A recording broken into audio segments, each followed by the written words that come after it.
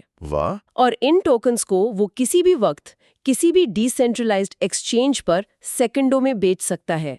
اس کام کے لیے جس مضبوط اور وسیع بنیاد کی ضرورت ہے، ایتھیریم اب وہ فراہم کر رہا ہے۔